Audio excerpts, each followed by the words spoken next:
I was just raising the level here to let you hear what I've devised that we're gonna work on.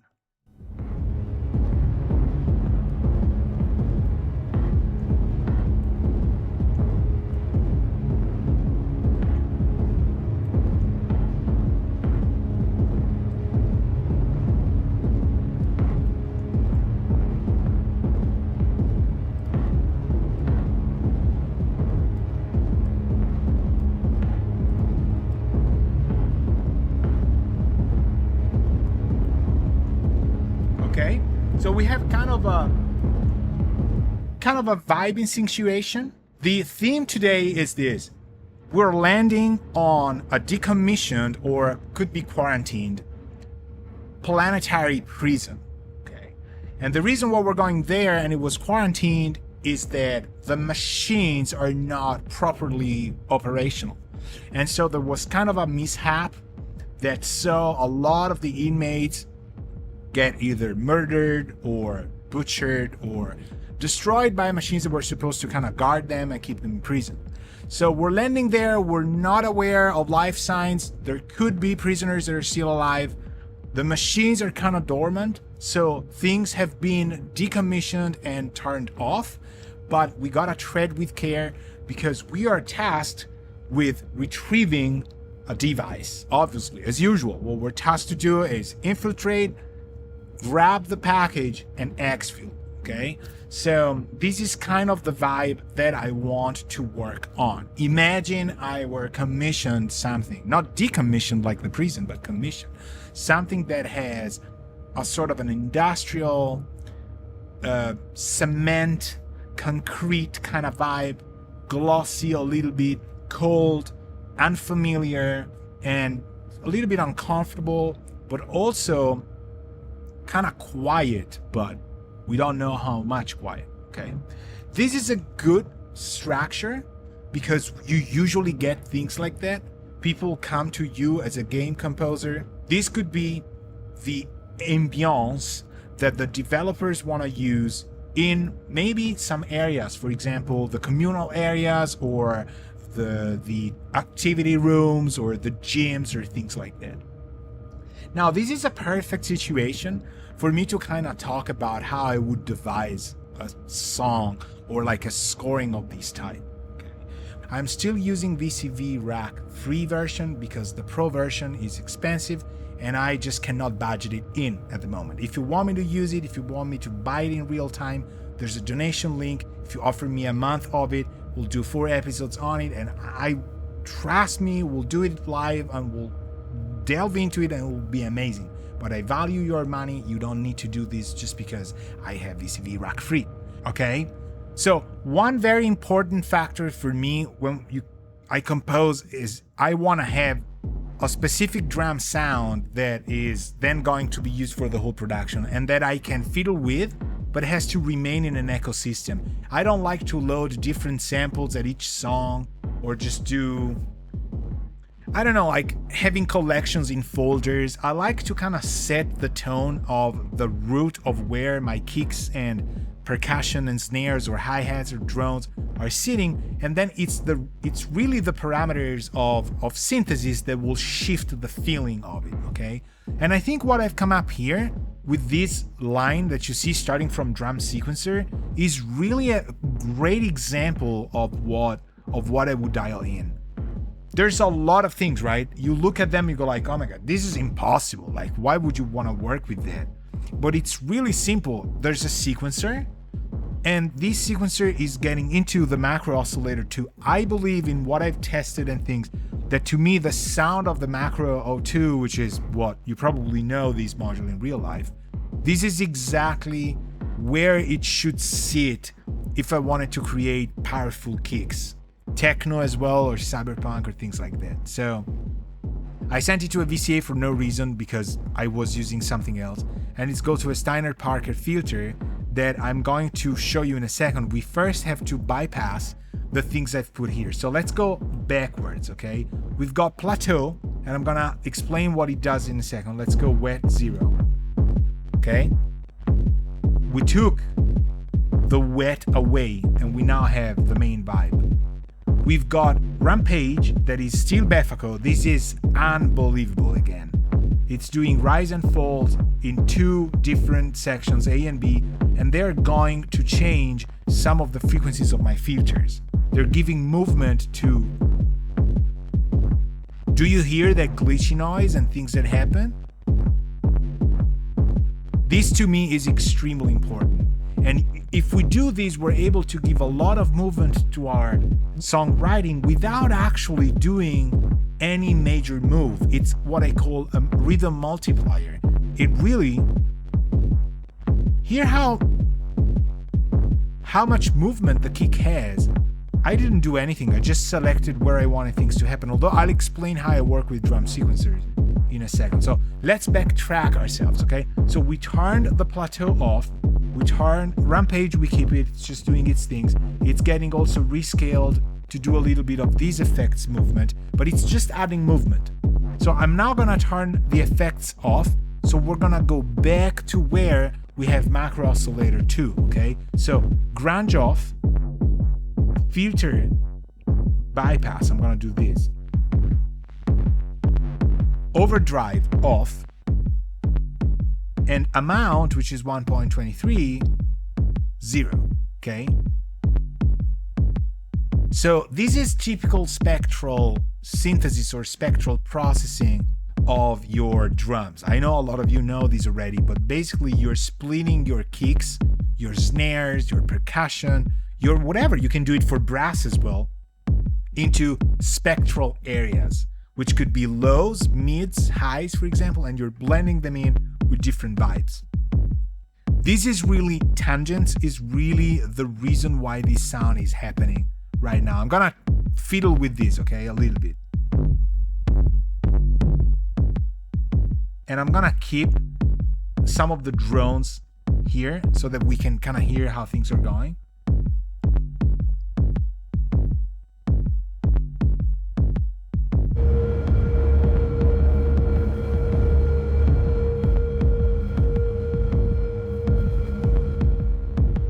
Okay, I like this. I think we need a little bit of context, so I'm gonna give it like this. Kicks very up front, but we get a little bit of the idea. Maybe I need to do... Right. So, to me, this is a kick drum that I'm working on when I hear it, but it's not a kick drum I would use in the mix. It's not mixed, in my opinion. But what I'm doing this is that I want to go back to the macro oscillator so that we can hear what it does, okay? This is where the kick really starts for me. Hear how, when we keep it open, how nice tangents is. It's just not doing much.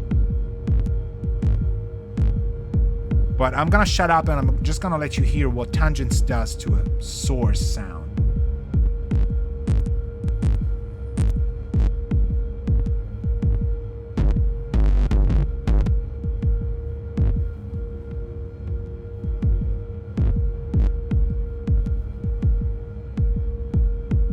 To me, the drive was the reason I said tangents is gonna stay.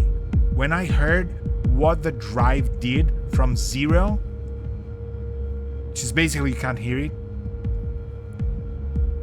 from 12 o'clock to like 2 o'clock, this was it. I said, okay, this is doing what I need the filter, the Steiner filter to do on something that is my source, given the macro oscillator, okay? This is unbelievable. Like, you can get everything to play the way you want just by using tangents as your drum designer. This, to me, would be snare, percussion. This sequence can be really everything, okay? We've got no fancy things, but this is really, to me, the source of the kick. Now, what I'm doing is I'm taking the output of the macro oscillator and I'm sending it to our bandpass, okay, and also to the HP. This is a trick everybody's done with Steiner Parker filters when they're 3 divided and you have high passes as well. We're kind of multiplying the highs and it's not linear, so it's kind of sounding nice. All right, the mode is YU, but the aux channel is going to the low pass. This is why it's splitting so nice.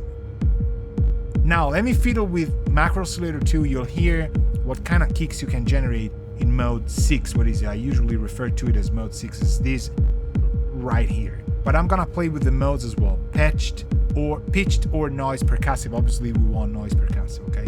Frequency first. I'm just gonna play with it. Hear me out.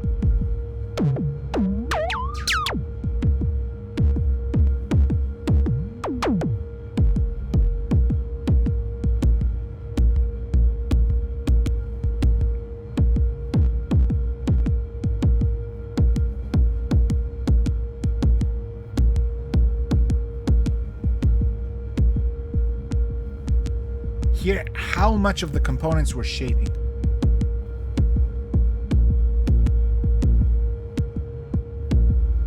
Hear how we're adding a bass element to it. Now, why is this sounding so ever-changing? If you start a patch, it will not do this. Because as you notice, I'm adding steps to modulation destinations. So this thing here on top, aux 1, is doing offbeat changes of my timbre. So it means that when this is playing with anything I'm playing is offbeat, it's actually shifting the timbre a little bit. You hear it? So if it was off, this would be how it plays. It's not bad, but to me this is not the kicks I usually want. Have way more movement. And the music I really like from the composers I like, they've done all these nuance stuff. So now we've added that. Then we've got these two other ones. The only ones that handle the opening of the gate, the trigger, is the bottom one, bass. But snare is doing the level change.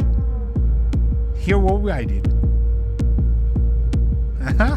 So the level change means this is the accent for me. Let's try this.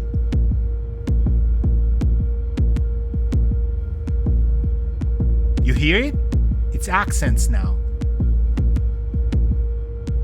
We're shifting accents because when the snare pattern, the snare sequence is playing, we are actually pushing the level up. So I can select when I want an accent to happen.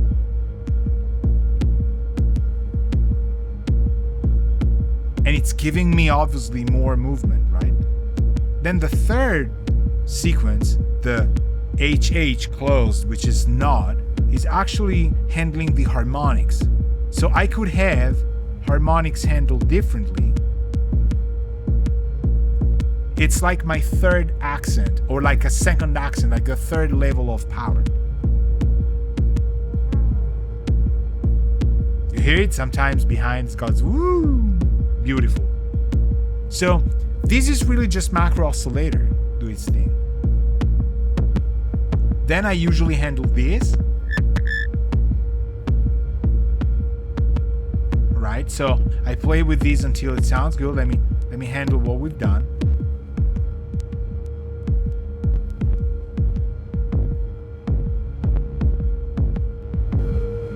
Right here. Let me play with the other percussive modes because they're also unbelievable. Obviously. Glitch.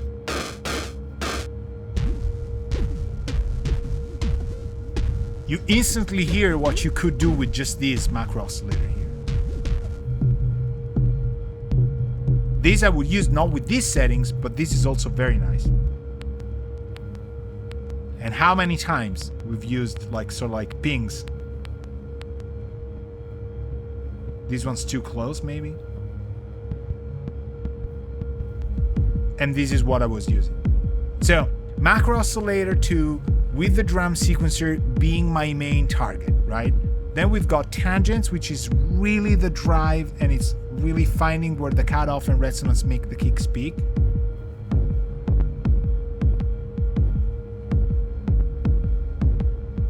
I like this.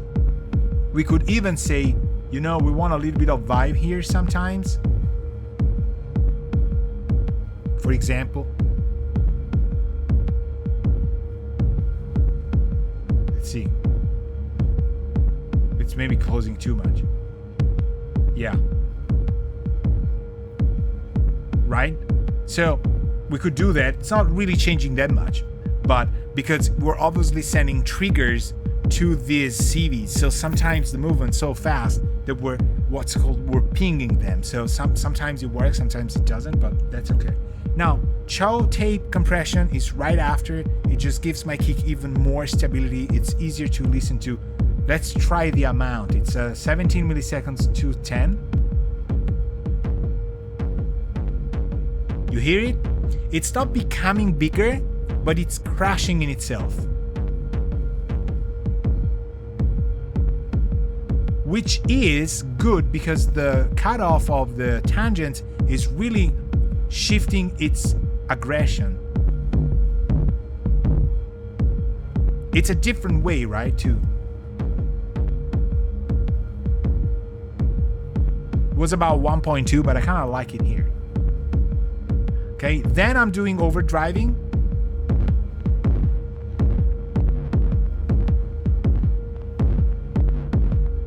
And here things might change. I might go completely mix 0.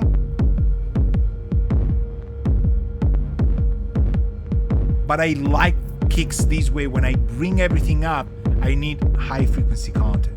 Now remember, I'm overdriving, but I'm not overdriving by itself. I'm overdriving into a filter.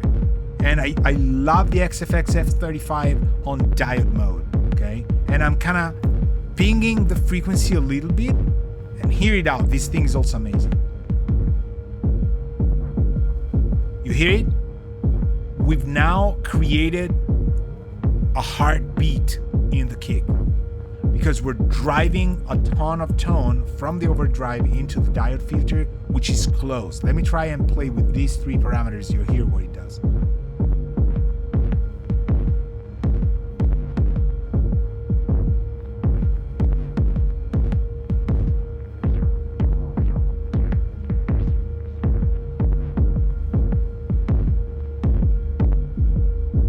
So to me, now we've reached a point where the frequency of the F35 is something I do when I compose for soundtracks on Nuendo, for example. I have an EQ on the kicks that is a vibey EQ. I think it's the 4020 that I kind of like to drive somewhere where I decide where my kick needs to be in terms of how far out or in.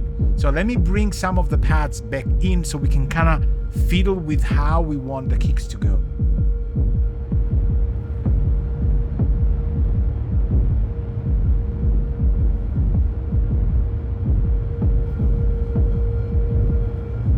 Okay, so now with a level like this, our kick is kind of buried a little bit. So to give it that heartbeat effect again, I need to kind of open the frequency. But here, how the kick is really easy to manipulate just with one knob.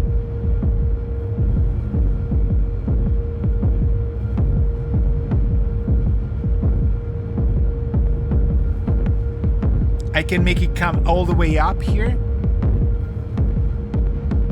which is personally too much, but could be good for, like, you know, drops or choruses, or I can kind of bring it down. I can reduce the input. Okay, now it's sitting right to me, right? But it still dry as a bone, and it lacks some kind of counterpoint. So grunge is where things become a little bit interactive and there's a little bit more subdivision. Now it's off, let's try on.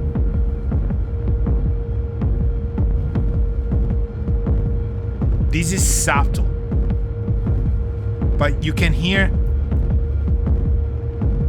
kind of like a fizzly, sizzly thing that fills the space between the kick hits.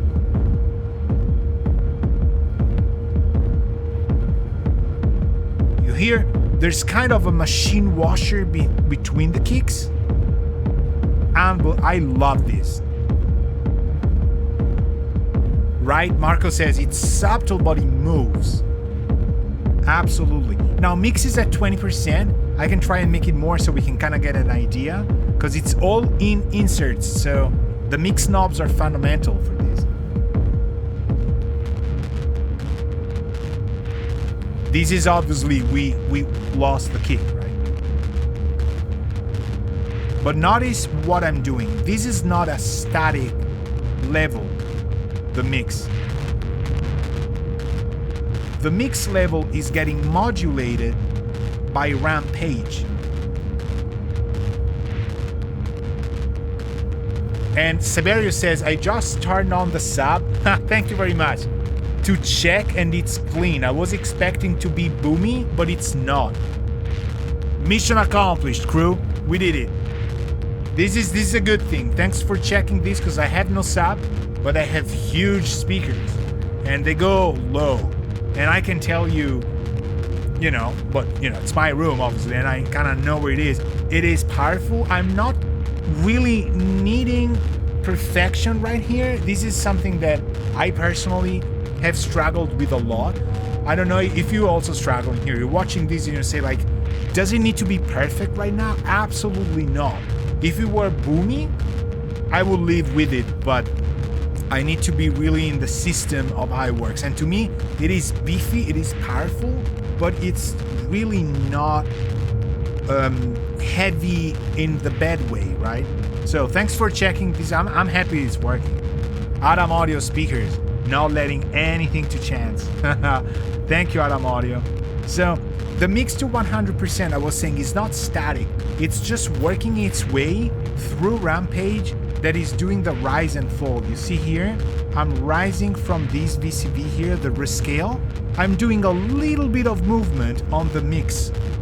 And this is why you hear it coming on the offsets of the kick hit, the main lows, right? So let's go back where we were. We can even go a little bit more. But what I'm gonna do is I'm gonna use the maximum of the rescaler. I'm going from minimum 0 to maximum rescaler, which is setting how far the knob has to go. There we go. Hear it? Like, okay. I mean, this is good. This is now a different thing. I would not want to do this.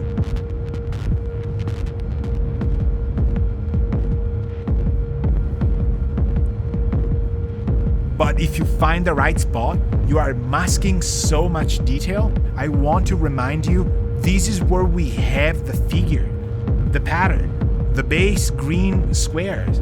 We're not really writing all those notes. It would be insane to do that. If your system works, this is why I love modular synthesis and I love pre-production. If you build your instrument right, you just think about the music, not about the fields and stuff. Siberia says, oh yeah, if it's fitting, I don't care. Exactly. If it fits, I can tell you from experience, I have made this mistake many times. It's now, because I'm kind of older now, obviously, but about like 10, 20, whatever, between 2000, what is it, like 10, 11, 12, what is it, about 13 years ago, I faced a moment in which I was saying, like, everything sounds correct, but it sounds really bad. It needs to be worse, okay? So this is what I want when I compose, and what I'm passing on to you, like, trust me, nobody wants perfect. But when you're producing things, and I'm sending these to the game developers or to the studio, if it is not boomy and if it's powerful enough, for them it's easier to kind of blend it in and say, yes, man, this is exactly what we want. They know they'll fix it if there's something they don't like or if it doesn't fit the game part. But if you can give them something that has everything on its own already, obviously it's better. Now, this is a much cleaner situation. We want more lows, we bring in more lows, we want less lows, but you see the system is working, and I believe it feels like it's side chaining. Correct me if I'm wrong. If for you it doesn't feel this way, it feels like it is side chaining the kick, like it's making everything drop a little. but we got no side chain action going on. And it's because I'm thinking the mix bus I've designed with the Cho tape, it's kind of syncing it. I don't know. It feels the right amount of side chain. So again, Befaco's Rampage. This thing exists as a module. I have it in my wish list. It's unbelievable because you need the rise and fall system. If you don't want to use Rampage, use something else. But this is just unbelievable. And now what I'm doing is I'm gonna show you what Plateau is doing. Okay? We got a system, we like how the kick is working, but now I'm gonna tell you about another problem I've always had. Placing the kick exactly where it needs to be in headphones and in scoring situations, okay? Sometimes you need claustrophobic, sometimes you need wide open, sometimes you need something in between.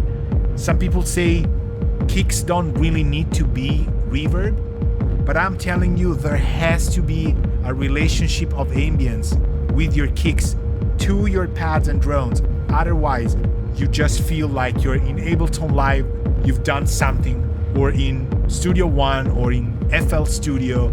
It's just some guy's tracks. Music is different. We need to kind of integrate that. Now, I picked Plateau, this one, because it's off the hook. Okay? Now, we got dry at 100%. So, I like that we have a dry and wet knob. Look, I can drop the dry down. And we're down. Okay, so we can select which kind of volume we want for the dry. But now I want to show you the wet. I'm gonna go dry off. Let me showcase what the wet is doing. Okay. This is because we have a decay, we have reverb diffusion filter set to 74, the size is small. I am cutting everything from 800 Hertz below so that we're really not diffusing that much. And we're doing a sawtooth down, okay? Now I'm gonna bring the dry in.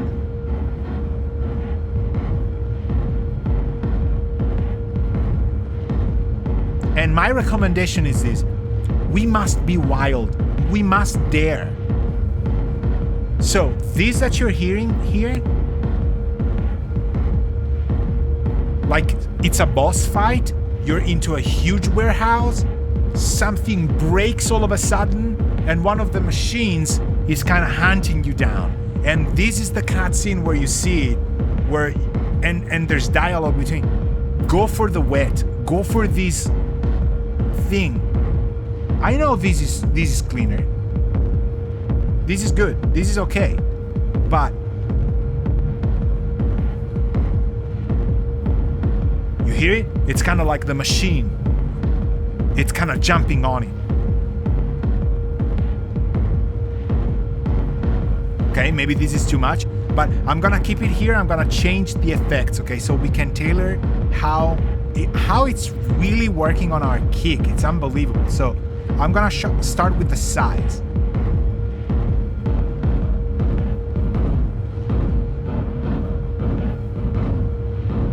This is another sound I love. It's a huge sacrifice, but could be a drop. That's why I like the dry wet knobs. I always go for something that has independent controls so that I can blend them like it's sort of a pre-fader. Okay, then you have two knobs and you drop it like this. And your back and your kick is really the thing that is driving your tune. People just want to hear the kick. When you have a good thing, it's so centered, and it's mono. This is not stereo. This is a mono thing. And if you mask the wet, it just feels nice.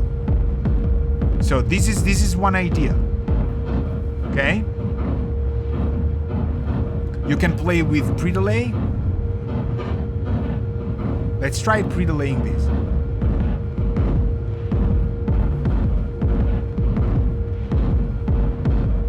Now this is another sound I love. It's a very short reverb, but it happens right after the kick has gone. So you still keep the punch and it feels it feels longer.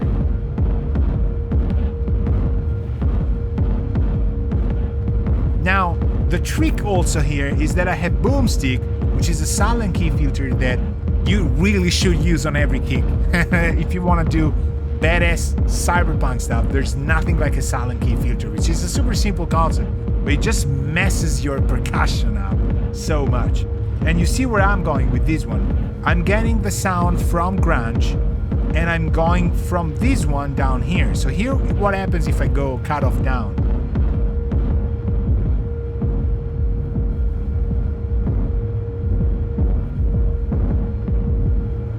And remember, I'm modulating this with Rampage again, so it's kind of moving the cutoff points a little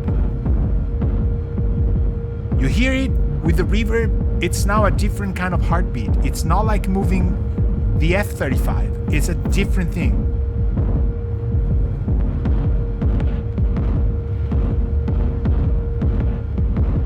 Right, and now we're back where we were before. Now let's try a super long reverb.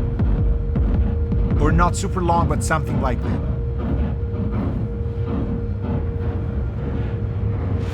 Okay, I'm gonna move it from small to large. Hear what happens. Hear how it becomes from this. And this was the sign to me that plateau is what I want to use for what I like to compose with. Hear it? Whoom, it goes instantly there.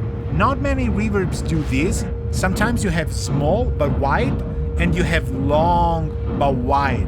But here you have small and large. So it's not about the decay, it's about small and large. This is perfect. This knob here is worth the money of this thing.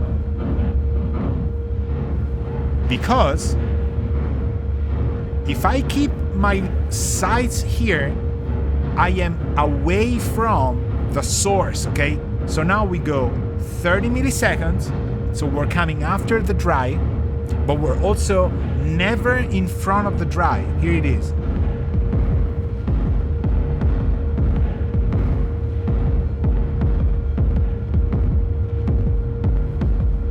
And now just a little bit puts your kick in context. You cannot believe how many hours I've spent in my life to find out why some of the best composers I love do this. Because nobody ever told me, ever. There was no YouTube back then. I'm that old, people. Can you believe that? I don't want to believe that, so it's okay. If you believe that, doesn't matter, as long as I don't. So. And remember, the reverb, we're cutting out 800. Sometimes I like to go 300. It depends. But I like very long reverb, moody reverbs on kick, so I kind of want to keep them very, very light on the lows. This is even too long for me. It doesn't really need to be there. Now let's try the diffusion. This is more Armageddon style. Oops. So diffusion's not really doing much with the settings we have, but with a longer decay, I kind of like to not diffuse that much with kicks.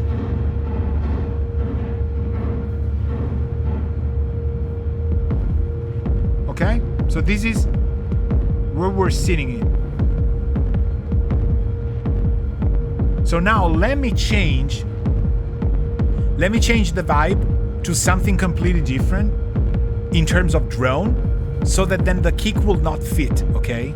And I will show you that with the devices I have, it will fit. We just need to know where to touch it, okay? So let's do this.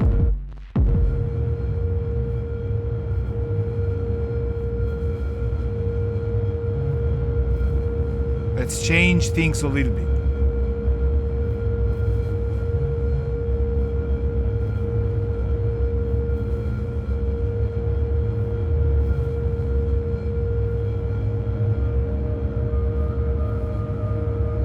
Okay, I'm introducing something new here. Thanks for sharing. I did not know about this kick texturing technique. It reminds me of Porter Kicks nautical. Alright, that's a compliment though. Porter Ricks. I said Porter Kicks, I'm thinking about kicks. That is a beautiful thing.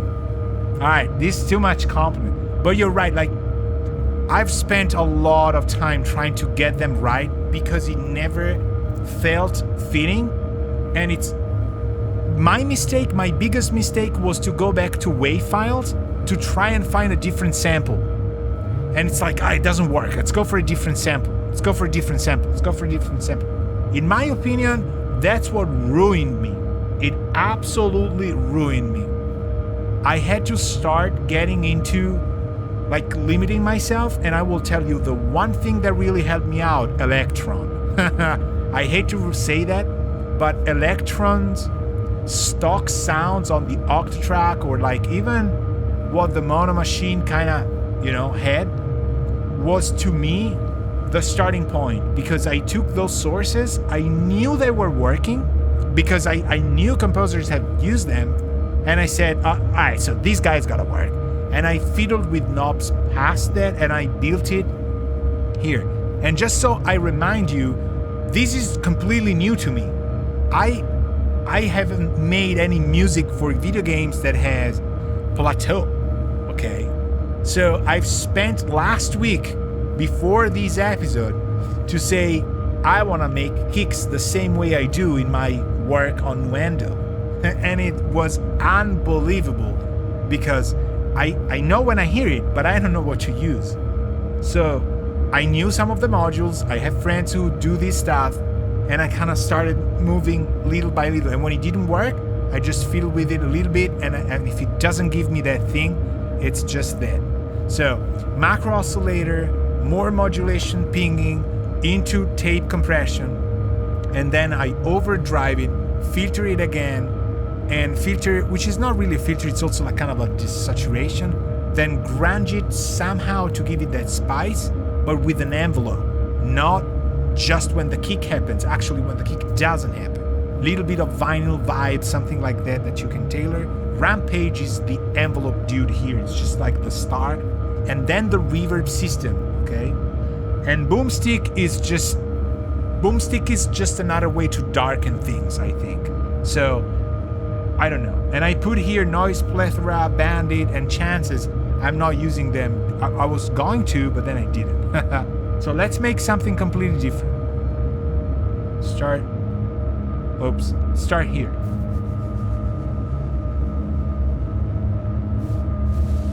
All right, I'm fiddling to create a different type of atmosphere, okay?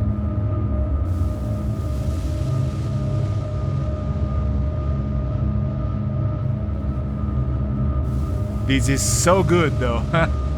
Why am I not? Oh, I'm recording this. Let me try and drone this different.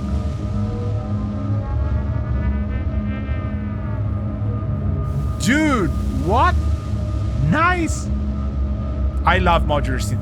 I am so sorry, people, that I cannot just pour all of my money into modules, because we would be floating into space. I just cannot do it, because if I do it, I cannot pay rent, and if I don't pay rent, bad things were gonna happen. Trust me, it is my utmost intention. I am so thankful we can do this on software, so that it's easy for you also to follow my ideas and things. Man, let's randomize this seed.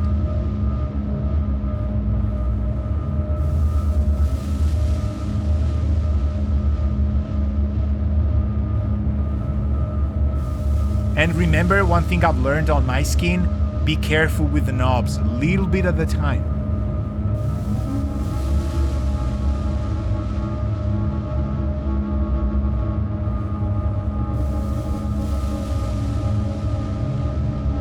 The prison! We probably found the device. But the alarm is sounding, the machines are back. They're alive.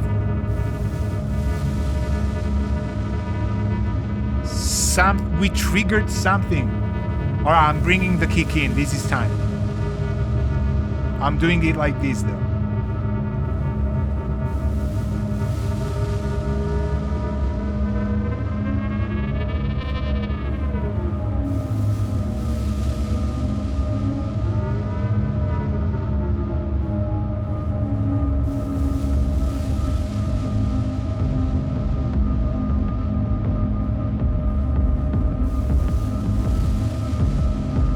Okay, first thing is tuning. We're not tuned right now. Now we are. Actually not, but I will tell you in a little bit. All right, we bring it. I don't like it because it's too dry.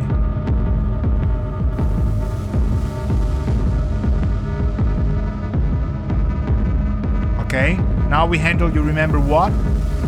The cutoff. Okay, now we open the frequency.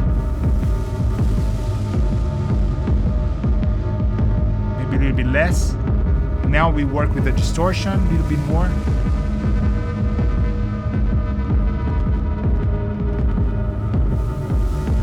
A bit of a darker tone maybe.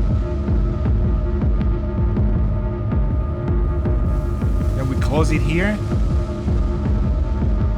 Hear how delicate this guy is.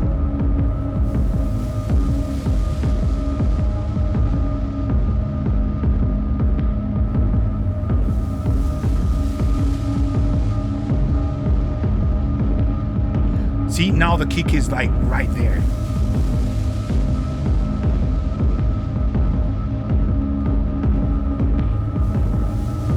I'm still getting a tiny little bit of grit.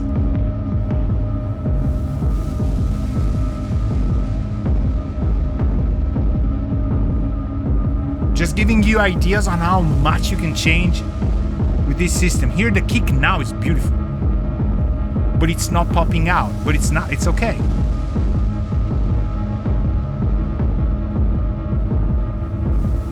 Want it a little bit more forward. We open here the boomstick.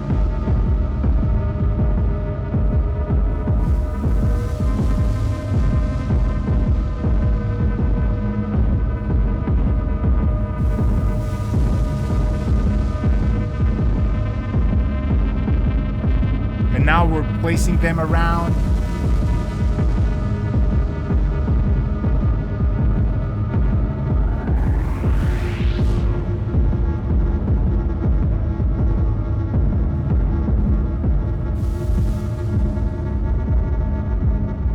Here, I'm closing it. I close the music. I close the kick, right? I know you. I mean, I know you know this. You're way better than I am at doing this, like, you know, live.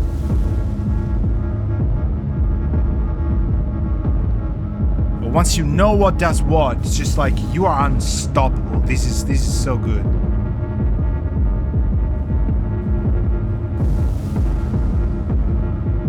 Let's bring it back up.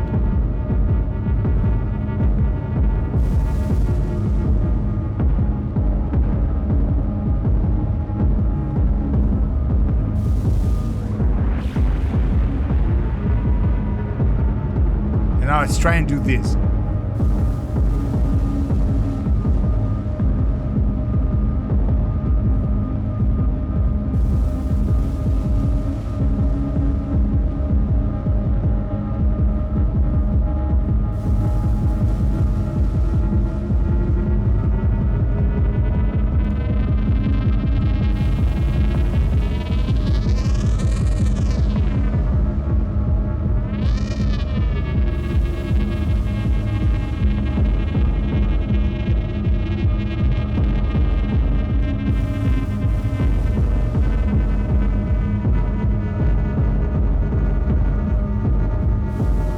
Trying to draw as fast as I can.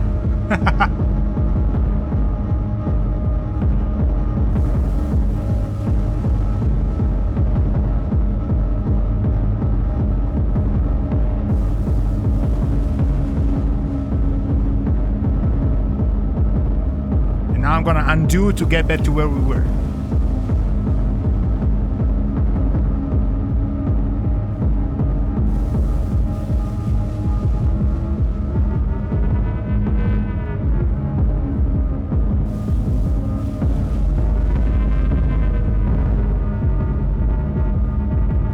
Sort of, I did it.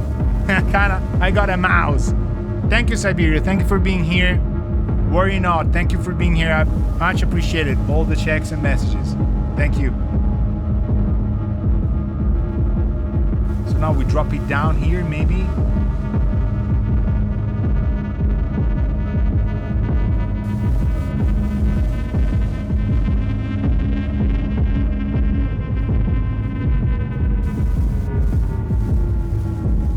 close it. Yeah, how nice that is. We drop the grunge a little bit lower.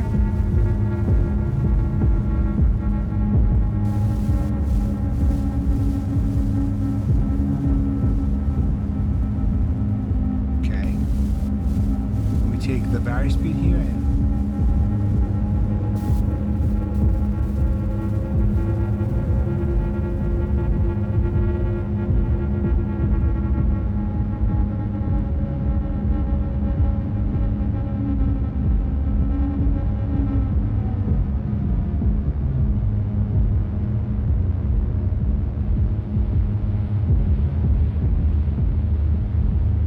I'm like,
all right. We did it. We escaped the prison. Wow, this was unbelievable. I am so unable to use a mouse to do this stuff, but it's also like I hear in my head what I want to do, and I am bound to a mouse pointer. And this, this was, you cannot just do it. And I think when you feel that way, it's kind of a bad, good feeling because it means you're way beyond the computer. Thank you very much for it. It was an unbelievable ride. Even here, the detention center with the machines that came up alive was really an experience when we started fiddling with it. Remember, if this happens, it's possible because of my patrons and people that support us. All right? Thank you very much. See you soon. You know how this is going to end. Ciao.